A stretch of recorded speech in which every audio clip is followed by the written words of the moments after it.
Hello everyone and welcome to the introductory talk for Macbeth, directed earlier this year by Cressida Brown for our Playing Shakespeare with Deutsche Bank programme in a production specially created for young people. We're all in the middle of a pretty massive crisis, and I'm absolutely sure that there will be some incredible responses to this time in future literature and drama. The play you're about to watch was also written in the aftermath of an emergency, although in the case of Macbeth, it was crisis averted.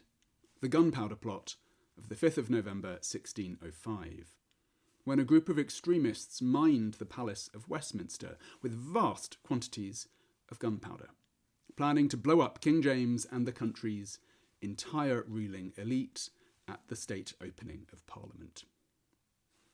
As we know, the plotters were caught, an event we still mark today, making us one of very few countries who celebrate the failure of a revolution rather than the success of one.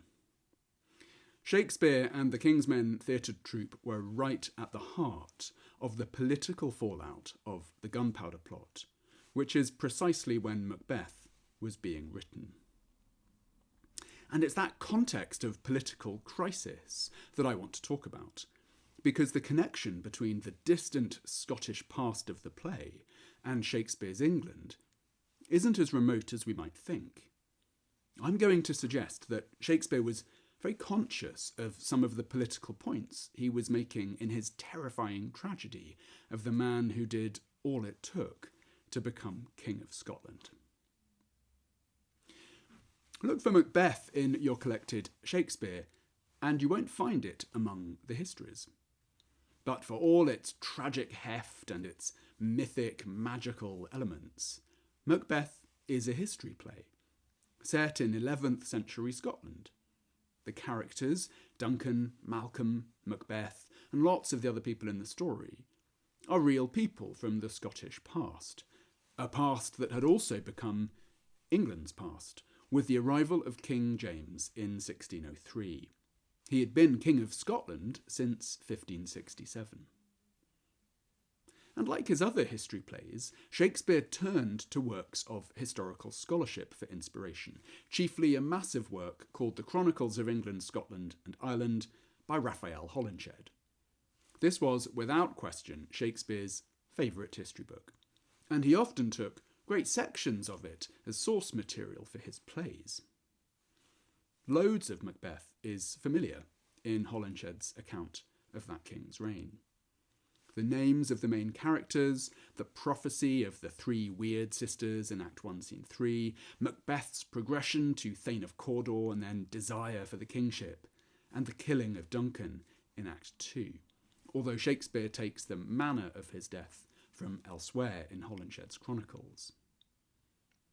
But I want to focus on the characters of Banquo, Macbeth's friend, and his young son, Fleance. Raphael Holinshed tells us that Banquo is the point from whom the House of Stuarts is descended, that is, the royal family of Scotland, and by 1603 of England as well.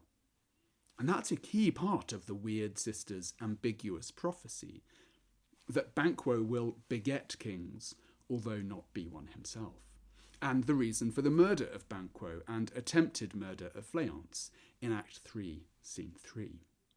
If Macbeth is to establish his hold on the Scottish crown, he needs to liquidate the competition. The King of England, and Shakespeare's direct patron, was the Stuart King James. So all the stress in the play about the rightful line of Scottish kings and the show of 8 kings that the Weird Sisters conjure up in Act 4, Scene 1 are designed to reinforce the fact that as much as anything, the play is an origin myth for England's new king, showing how his strong lineage emerged from a time of turbulent civil war and bad kings to prove a successful royal line. The play suggests that the Banquo Stuart family is a root of stability and success, running from the dim pre-medieval past to the present day. But there's a problem with this family story. Banquo never existed, and nor did Fleance. They were both invented by early 16th century Scottish historians as a way of giving the House of Stuart some made-up ancient lineage. So Shakespeare's use of Scottish history begins to take on a slightly more political colour. Like the published histories, the play is broadcasting fake news about the King of England and Scotland. Now, we don't know if Shakespeare was aware that the story about the Stuart family's origin was a myth, but it shouldn't surprise us that he wanted to shore up his patron's reputation. The fact is that although King James inherited the English throne from Queen Elizabeth I with remarkably little hassle in 1603, it was by no means a foregone conclusion and required a lot of work on the part of the English and Scottish governments, some overt, some very covert indeed, to make it an acceptable succession to both populations.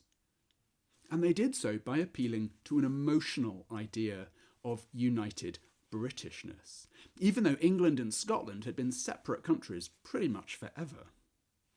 But England, Scotland, and Wales shared a mythic, distant past, and so it was super helpful for King James to be able to lay claim to the lineage of Banquo, because Fleance was supposed to have grown up and married a princess of Wales whose Celtic roots tied the line of Banquo to the ancient kings of Britain.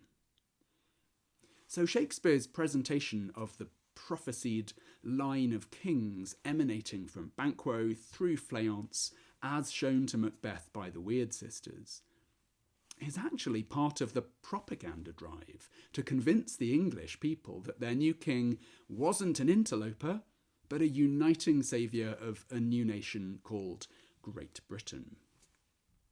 James spent years of his reign trying to convince the parliaments in London and Edinburgh that political union should follow the union of the crowns, to no avail. The countries remained separate entities until the Act of Union in 1707. And that a small group of disaffected Catholic Englishmen felt strongly enough about their ill-treatment to attempt a cataclysmic act of terrorism in 1605 tells us that James wasn't 100% successful in wooing his new subjects, which perhaps makes Shakespeare's effort to show the golden destiny of the Banquo Stuart line all the more welcome to the king. Thank you so much for watching and enjoy the show. The Globe is temporarily closed, but our hearts and minds are open. We don't receive any regular government subsidy, so please donate if you can to help us continue to share Shakespeare's gift of stories in this wooden urn.